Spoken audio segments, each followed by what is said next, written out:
Welcome to Suite 301. We're coming to you live from Pittsburgh, PA, here to talk about everything going on in Colt Club sports. I'm Sandy Sanderson. To my right, Christian Smith. Appreciate you joining us today. Don't forget to watch all our broadcasts on our Suite 301 page, as well as Facebook and YouTube. Yeah, and remember to like our Facebook pages and follow our Twitter accounts for all the latest news and media. Also subscribe to our YouTube channels for videos around our leagues and to watch previous episodes of Suite 301. Christian, it's nice to be back. Yeah, beautiful day outside in Pittsburgh. Last time you had the show, I was on remote location from Swing in the Spring, Panama City Beach. Yes, you were. Getting a little sunburnt, but it's okay. I'm back. I survived. It's good to have you back. I survived that sunburn. Thank you. Yes. I'm assuming you had a good time down there, and we'll talk more about it. I mean, it wasn't vacation, but it was a great time watching a lot of good baseball and good softball as well, and good. Just seeing all those wheels in motion and getting everything going. So good. We'll get into that. Yes, in a we bit, will. But, let's dive into some men's basketball. Yeah, we are. It's March Madness. Everyone's got basketball in the brain. Yes. Talk to us about our basketball. So first things first, let's get into our top 20. Let's go over that real quick. You see USC Cardinal, the number one team in the nation in club basketball, followed by Brown, UCLA, Penn State, and Virginia Tech. Next poll will be coming out shortly. But, good to see, a lot of new teams, a lot of those Pacific teams, a region that we didn't have last year. In that top five, USC Cardinal and UCLA being in first and third. So good to see that. But I believe those two teams are going to be making the regional out in the Pacific. So should be fun to see who comes out of that region. And our national championship opponents from last year are nowhere to be seen here, right? Notre Dame and Purdue? No, they are not. Purdue. I got to tell you, Purdue made an early exit from my March Madness bracket as well. As did I. I actually was emailing a Purdue club softball team. Forget what we were emailing about, but she said campus was pretty quiet. Gotcha. So exciting stuff. And we have we're going to get into some key matchups shortly, but before we have some playoff spots that have been clinched, we have one more weekend in the regular season this upcoming weekend, and Sunday is the last day. So here are some more playoff spots that have been clinched since last episode 2 weeks ago. I'm not going to go over all those, but they are listed on the regional page of our website. But really, really exciting stuff. I know these teams are probably just chomping at the bit, really excited that they're going to get into their own mini March Madness tournament in the neutral sites for regionals. So it's one and done. So it's exciting basketball. I remember it from last year. Getting results coming through my phone and a lot of exciting games. I remember Bryant, who had a great run at the national championship last year, upsetting Boston College in the I think it was the New England Regional, and just how excited they were for that. And that was a big shocker. So hopefully we'll see a lot of that, in the not this weekend, but next weekend, April 1st and 2nd, I believe, is when the regionals will kick off. So should be an exciting weekend of basketball, and stay tuned. We'll have the results, the brackets updated as those come in that weekend. So congratulations to those teams, and as I alluded to early before we got into the playoff spots being clinched, this is the last weekend of the regular season, and there are still spots in regionals up for grabs. We have some key matchups for this upcoming weekend. We have Binghamton White versus Binghamton Green. They're both fighting for a playoff spot in the North Atlantic Central. Green is in the second spot. White is in the number 3 spot. So both the champion and the runner-up spot is still up for grabs. So huge matchup between two programs at Binghamton. Radford, who was a at-large bid to the national championship last year, taking on number 5 Virginia Tech, a former national champion. They're both fighting for a playoff spot in the Mid-Atlantic Regional. VT is currently number 1 in the conference. Radford is looking for a big upset. But yeah, Mid-Atlantic South champion and runner-up is still open. We got St. Bonnie and Syracuse. If Syracuse wins both or even splits, they're gonna win the North Atlantic West. St. Bonaventure will be runner-up if they split, but they'll be out if they lose both. So a lot on the line for both teams there, but St. Bonnie's got a tough task in playing number 20 Syracuse. RPI and Albany. Albany is currently winning the North Atlantic North Conference, but 1 or 2 losses could knock them out and open up a playoff spot for one or both of the Binghamton teams. RPI is looking to get an upset. So a lot of exciting stuff happening, and we got a few more. We got Southern New Hampshire versus Vermont. Vermont's already locked in the conference champ spot. But if Southern New Hampshire loses one or both, Tufts has a chance to clinch the runner-up. UConn and Providence. UConn is chasing the New England South Conference runner-up. UConn cannot afford to lose 1 or 2 here, as Providence is behind them and potentially opens the door for Providence. So a lot on the line for UConn, who's number 6 in the country. Holy Cross and Boston College. Boston College is looking to clinch the New England East Conference champion. They need 2 wins against a good team who split with Northeastern. So really, really, really exciting things going on. I had to confirm with Matt, this is in fact the last weekend of the regular season, and found out that yes, it certainly was. So a lot of interesting things are going to be happening. Lots on the line for a lot of teams. Shouldn't say a lot, but several open spots in regional play still available. So we will come, Monday, we're going to know quite a bit, probably even Sunday night. We're going to know all the teams making the regional playoffs. So exciting time to be in the NCBBA men's. Absolutely. It's crunch time. It's always it is exciting to see what comes out that last weekend of the season. Who's got the juice left to get over the hump and get into the playoffs. And I was go ahead. I was just listening. I was listening to the radio this morning, and what's so great about March Madness is that anybody can win. You see Purdue getting upset by a 16 seed. You see, 15 seeds winning.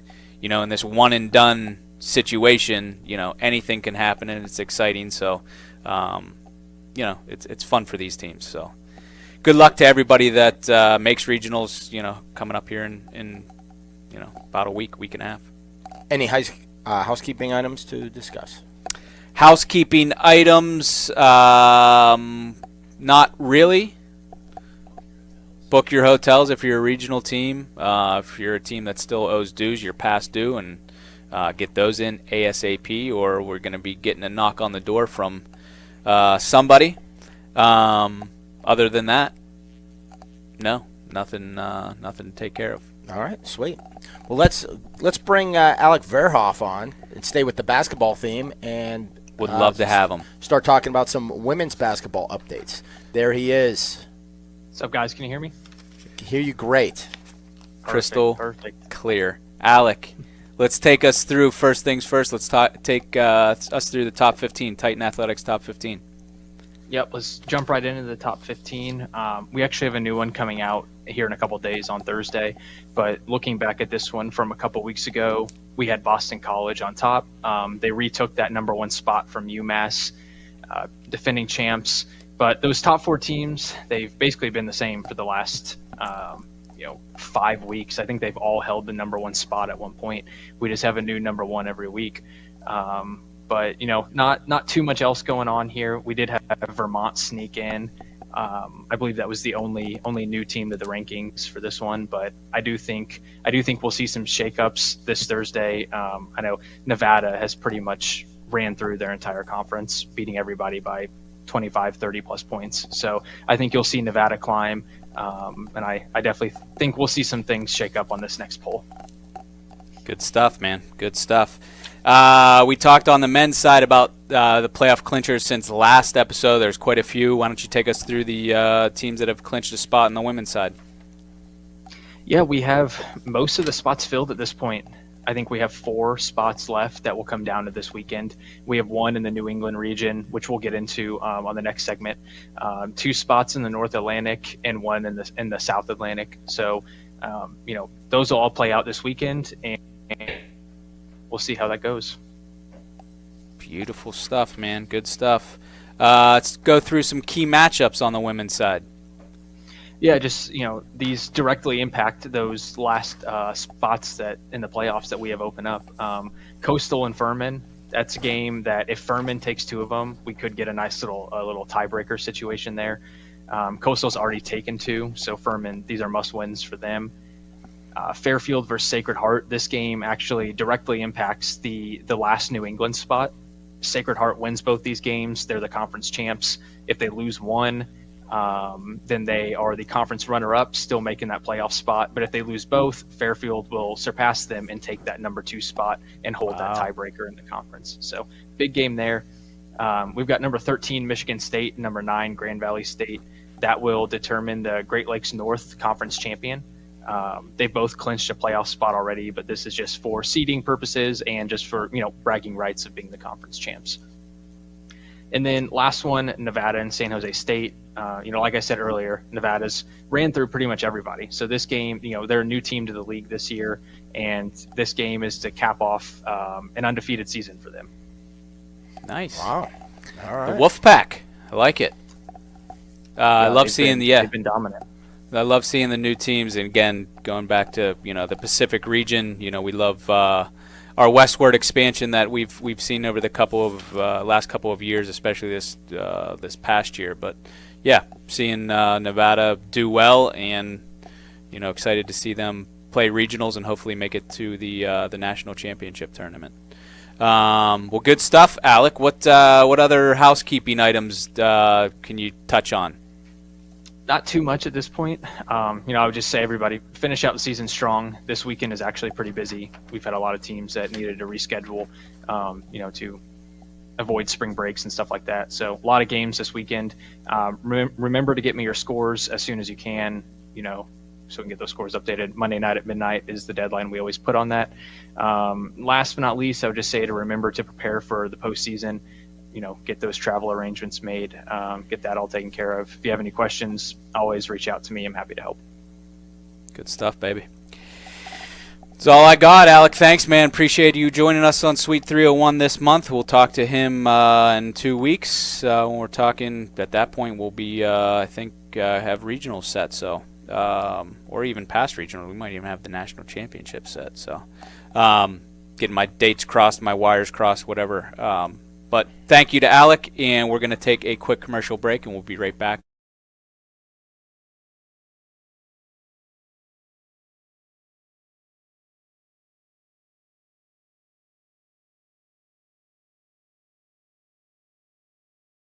The Game is the official headwear sponsor for Cold Club Sports.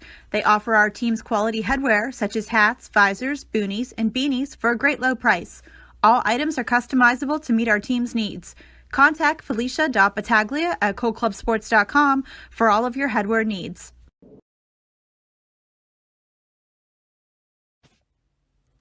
Rawlings is the proud uniform, equipment, and ball sponsor of the National Club Baseball and Softball Associations. Teams receive up to 45% off on all their orders. For more information, including catalogs and price quotes, contact our front office today.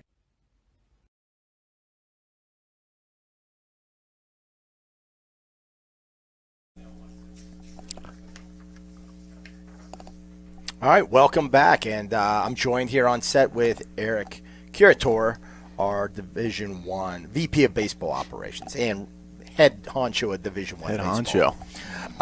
Eric, give us up to speed. It's a big basketball time of the year, but once basketball's over, we're right into playoff softball, playoff baseball, and playoff softball. So why don't you run us through our latest top 20 poll for Division I and Division II? Yeah, so you guys can see on your screen there, we have a brand new number 1 team, Cal Poly, last year's runner-up. You'll notice last year's champion, Florida State, is down in the 18th spot. They got swept by Florida Gulf Coast, who jumped all the way to 12. They were not ranked prior to that, so kudos to them. A little bit more movement. You see Central Florida jumping all the way to 7 from not being ranked. Some other teams, UC Santa Barbara jumped in the top 20. Boise State jumped in. Elon and St. Joe. So we're starting to get more and more movement, which is natural because, like you were saying, we're in the swing of the thick of the season here. Excuse me. So yeah, things are moving. We got a new one coming out this Thursday. Expect even more movement from there. We got a lot of spring training games, which we'll talk about in a little bit too. A lot of these teams were down there. We got Henderson coming up in a couple weeks too. So this is just going to keep changing as we go. All right, good stuff. Let's slide over to Division II and run us through the Division II top 20. Yep. So we got Grand Canyon returning, defending champ, holding down the 1 spot. I believe they've been there the entire year. Looks like we got some new teams joining in. Arkansas jumped in at 14 from not being ranked. Washington St. Louis, Central Florida, and Stevenson all jumped in as well. So next one will be coming out next week for Division II, the next poll. So we'll keep an eye out for that. Okay. Who's okay? SUNY Cortland dropped a bit, dropped from 5 to 11. All right, I'm just studying that top 20 right there. All right, good stuff. On to key matchups within Division I, Division II, Division III coming up. What do we got on the slate for this coming weekend that's worth watching if you're in the area? Boston College, Northeastern, North Atlantic North. Both teams are 4-2, so that's a big swing conference. The winner of that will be sitting pretty. East Carolina is the number 5 ranked team. They're going to be at number 18 Elon. Elon is 3-0. ECU is 5-1. ECU, as everybody knows, has been a perennial powerhouse in the NCAA the last decade or so. Elon's really come on the last couple of years, so that'll be exciting. Elon always gives ECU some trouble, They do. They always play competitive series. The last couple of years they haven't gone their way, but number 18 right now, so we'll see. Number 9 Notre Dame at Illinois. That's the Great Lakes South. Notre Dame is 3-0. Illinois is 2-1, so that's a big series. Gulf Coast North, there we go. Southern Methodist 2-1. North Texas 2-1, so that's a big series. North Atlantic West, Binghamton's 5-1. Pittsburgh 4-2. And then lastly, North Atlantic North, UConn 5-1. UMass 5-1. So we're getting into the thick of things here. A lot of the conference games are going to be coming up in the next coming weekends as we go throughout April. So those are the big ones heading into this weekend, and those will just continue as we go. And you notice North Atlantic, northern teams starting to play conference games at home now. Yep. So exactly. All right. Well, take us through the D2 key matchups. What do we got on the D2 slate this weekend? We got number 2 Cal PA at Robert Morris. Number 2 Cal is obviously a very established Division II team, been at the World Series last year. Number 12 Eastern Michigan at Michigan D1. Number 1 Grand Canyon, defending champ at San Diego. Number 9 Grand Valley at Bradley. And then lastly Mount St. Mary's at number 3 Penn State. And that Michigan D1 team, if I correct, is ranked number 3 in the country in Division I. Returning World Series team. Right. So Eastern Michigan's it's going to be a real test for them. Yep. They're having a good season at the Division II level, going up against one of the top dogs in D1. That should be exciting. Good stuff. All right. How about in the Division III level? What exciting games we got matched up for this weekend? And Division III is kind of the same idea as the North Atlantic. All these teams are just getting back on the field this spring. So we got Maine 5-1 at Merrimack 5-2, UMass Boston 3-0 at Rhode Island, who's 5-3, George Mason 3-6 against number 1 George Washington. Mike Galletti made a nice little funny note, Battle of the Georges. So we'll have to see who comes out on top. But yeah, number 1 ranked George Washington 6-0 is in action this weekend. So that's something to look out for. All right, good stuff. Now, how about on the baseball side, housekeeping items? What should people be looking out for? Yeah, the big thing is really the postseason page. Definitely encourage you guys to check out whether it's the regional playoff page, the district playoff page, or the World Series pages. Just stay up to date with that. A lot of good info there. Roster freeze is coming up April 15th, so make sure all your ducks are in a row. All your guys are eligible and they appear on your roster. And then the last thing is just non-conference games requirements. Division I teams, you got to play in 3 non-conference games to be eligible for the postseason. Division II teams, you just got to play 1. We do not have that in Division III, so don't worry about it there. But those are definitely the big things of note to try and work those into your schedule, just in case you haven't gotten those at this point. All right. So those are the big to-do items, housekeeping. All right. Good stuff.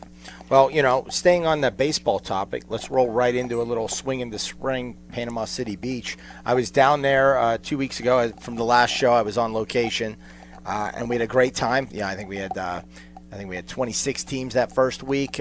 Beautiful weather, 80 degrees, sunny, getting sunburned. It was great, and we had I got to give a shout out to a couple teams that had really impressive weeks down there. Carnegie Mellon. Division II team. Yep. Division II team had, I think they picked up 4 wins on the trip. And, that's not normally their MO, but they played well. They played loose. They played with a lot of fun. They had a good time down there. Wayne State. I was going to bring that up. Has pointed out that they've never lost in the state of Florida. 5-0 this year, 5-0 last year. Is that right? Exactly. I believe so. They're rocking and rolling down there. When they hit Florida, the juices are flowing or something. Exactly. And then, the ultimate game was at the conclusion of our week 2, Penn State versus Virginia Tech, 2 top 10 ranked teams matching up as the final game of the week. Both teams had made pretty short work of all their opponents going through the week. Both looking strong, getting a lot of depth off the bench, working. So they got excited about their matchup. Both saved their aces for their matchup, and it sounded like the game of the event thus far. It delivered. I mean, I think it was 1-0 Penn State through 6, and they jumped out to 2-0. Top of the 7th, Virginia Tech comes back, hits a leadoff home run to make it 2-1. Scratches a couple guys on base, and then manages to punch in 2, take a 3-2 lead going into the bottom of the 7th. Again, spring training, we're only playing 7 innings. Boom, Penn State comes up, sneaks across a run to tie it up 3-3, send it to extras. We tread water through a couple extra innings. I think we get to the 10th inning. Virginia Tech comes up in the top of the 10th and hits a what'd they do? They had a 3 spot. I don't remember how they got to 3. Yeah, I think they hit a 2-run homer and then scored another one. Penn State also threw another guy out at the plate, so it kept it 6-3 going in the bottom of the 10th. Penn State got first and second with 2 outs. You're really a pitch away from Virginia Tech winning it. And Penn State hits a bomb. 3-run bomb ties the game. 3-run bomb to center field, ties it up. Place is going nuts. All the other games in the complex have concluded at this point. So there's a couple hundred people standing around this field checking out what's going on, all the hoopla. Penn State scratches another runner on, and then boom, walk-off 2-run shot to end it. Yep. And one of the Virginia Tech guys came up to me after the game. He goes, "I'm not even mad. That was so much fun. That was great." I'm like, well, that's what spring training's about. Exactly. Yep. Exactly. I was like, if that were a World Series game, you couldn't pay enough for a ticket to watch that kind of ball game. So, both teams look phenomenal. So, and then week 3 just concluded last week. That was our big week. I think 28 baseball teams down there last week. I have not gotten the update yet as to who really looks strong down there, but we had a ton of games. We did have 1 day of rain on Sunday, so we lost 10 games. But due to our scheduling prowess and the facilities, we were able to make all 10 of those games up throughout the week. So all games did end up getting played. Pretty much finished up right on schedule. Week 4 just ended. It might not have even ended yet. The last game of week 4 is started at noon Central today. So that should be wrapping up shortly. That's UW Eau Claire and Northwestern are down there for week 3. And then Antonio's on site, and then the last week, next week, we've got a couple more teams coming down next week. So Swing the Swing Panama City Beach is almost concluded. 1 more week of action to go. But it's been a great trip so far, and we appreciate all the teams that made it down there, all the fans that came down and enjoyed the weather, the baseball, the nightlife, Right on the beach. Yep. So good stuff. Nice. All right. Yeah. Everybody just keep up to date on the websites. Social media. Antonio is doing a great job of posting not only the pregame matchups, the postgame updates as well. So the scores are flowing in. Make sure you guys are following our social media accounts to stay up to date of everything going on down there. And then we got Henderson next week too, just to throw that out there as well. I believe that's starting on the 27th off the top of my head. I could be wrong. Alec from our office, who you guys saw earlier, will be going out there right outside of Vegas. I believe it's 15 to 18 teams off the top of my head. I know it's a record number, more than we've ever had. Maybe it's around 18, closer to 20 probably too. So that'll be kicking off on the 27th, 28th, and those results will be flying in as well. So something else to look forward to. Okay, sounds good. All right, well, we're going to take a quick commercial break, and when we get back, we're going to dive into some NCSA softball updates.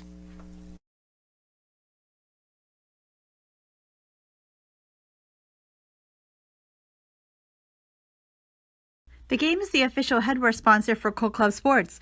They offer our team's quality headwear, such as hats, visors, boonies, and beanies, for a great low price. All items are customizable to meet our team's needs. Contact Felicia.Battaglia at coldclubsports.com for all of your headwear needs.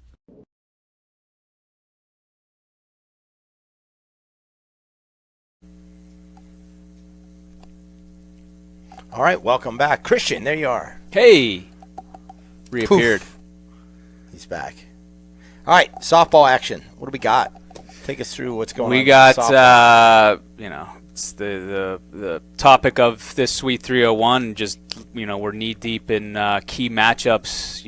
Softball going to be finished up. I think we got about 4 weeks left in the regular season. So a lot of getting into the nitty gritties. Here's some big key matchups for this upcoming weekend. This is week 28. Bloomsburg at number 15, Purdue. Both these teams are undefeated. Bloomsburg 5-0, Penn State 6-0.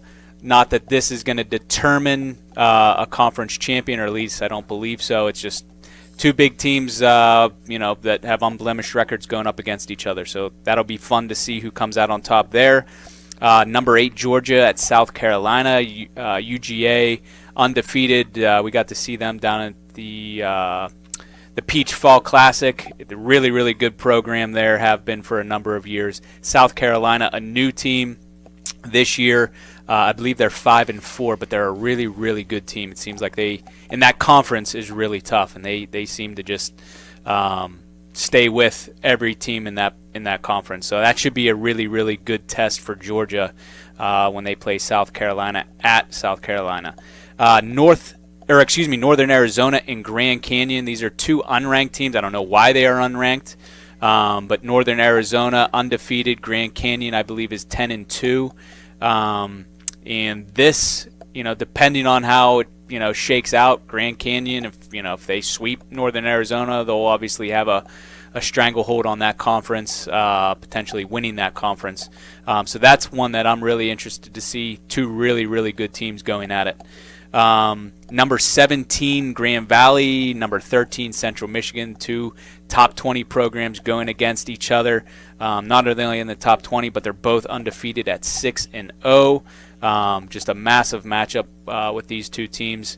So that should be a fun one to watch. And I got to see Grand Valley play down in PCB, Panama City Beach Swing in the spring. Good program. Yeah. Well organized, well-oiled machine right there. Same thing with Central Michigan. Very, very well organized. I believe Eve is the president over there. I don't believe it's going to, necessarily, whoever wins that series is going to be the conference champion, but it'll certainly give whoever wins that series a stranglehold. Number 16, Maine at New Hampshire. Maine's 9-0, UNH 6-0. Both teams unblemished records. That should be a fun one to see. We got Pittsburgh at Ohio State. Pitt's 5-1. Ohio State's 3-0. Two really good programs there going at it, and that'll take place in Columbus. So I'm excited to see how that turns out. And then last but not least, number 7, UConn at Northeastern. UConn 12-0. Northeastern 7-2. If UConn takes just one of those games, they will win the conference and move on to the regional tournament, New England regional tournament. So, again, this is just week 28 games. I know there's a lot of other matchups coming up that'll be very, very meaningful in the next couple weeks. So, exciting stuff on the softball side of things, but stay tuned for those games. We'll have scores posted as soon as we get them in from the team. So, it should be fun to see. All right, good stuff. What else is going on? We got some playoff clinches. We had 2 more teams clinch playoff spots in the NCSA. We got the Air Force Academy winning the Mid-America West and the University of Oregon winning the Pacific North. They're joining Sacred Heart Red as the only 3 teams that have clinched a playoff spot in the NCSA. But I think after this week we should probably have a few more, and then certainly as the weeks go on we'll have more and more. It's that time of year. Every weekend matters, right? That is certainly the case. Dreams are achieved, and nightmares are Yes. achieved as well. You achieving nightmares? I don't know. Surviving them. But hey, it's that time of year. Yes, it is. Some housekeeping items. Teams will be getting their email with important information coming out tomorrow. One of the things that is discussed in that email is the league participation agreements for the 23-24 season. Those will be coming out early next week. I have them scheduled to come out Monday. Along with the league participation agreement, we'll have the registration form for you. Another thing of note is April 1st is the roster freeze. After that date, no more players can be added to the roster. So if you are looking to add a new player or 2 or 5, they need to be added to the roster before that April 1st. So they'll need to register and be on a signed academic eligibility letter, and we can get them onto the roster. But after that April 1st date, the roster's lock, and no more players can be added. So keep that date in your calendar, but look out for that email, and please just continue to check your emails regularly, because a lot of important information will be coming out from the league this week, next week, and from here on out, basically. So make sure you're checking your emails, because, like I said, we have lots of stuff coming out. That's about it on the softball side of things. All right, good stuff. Thank you, sir. Move on to some football stuff. A little bit of football updates. We did have, our league meeting a couple of weeks ago, and we've made some progress. The South Atlantic Conference schedule has been released. It was released last week, so that's out, available on our website, ncfafootball.org. The Great Lakes and the North Atlantic, they're going through some inter-conference voting on if they're going to split their conferences into directional divisions or if they're going to stay whole. Once that is determined, those schedules can be released as well too. So I would expect those to be coming out early part of next week. So that's the big things on the football side of stuff. Again, I think Dave Mogensen should have all the schedule request forms from all the teams now. If he's reached out to you with some opportunities to vote on, weigh your opinion on how you want your conference run, be sure to be prompt with those responses. So it's a trickle-down effect, right? Once he gets the information he needs, if he's waiting on some of it, you just slow down the process. So things are shaping up there, and looking forward to another football season this fall. Awesome. That's great. I think that's it for the show this month, right, Christian? Quick and easy, baby. There we go. All right, we appreciate you for tuning in to this month's episode of Suite 301. And don't forget to follow us on Twitter and Facebook. And next episode is going to be April 4th at 3:01 p.m. Eastern Standard Time right here on Facebook Live. And before we go, let's give a little bit of props to Antonio. For those of you that don't know, Antonio Sacca produces and directs this show for us every month. But he's in Florida right now at spring training, and he's doing it remotely from Florida. So, we don't have all the 4 different camera angles that we normally do, but he's running the ship, doing a good job from Florida. So we look forward to tip our cap to Antonio, and look forward to having him back here for to make next month's Suite 301 special for everybody. So that's it, right? I think so. It's a game. Have fun.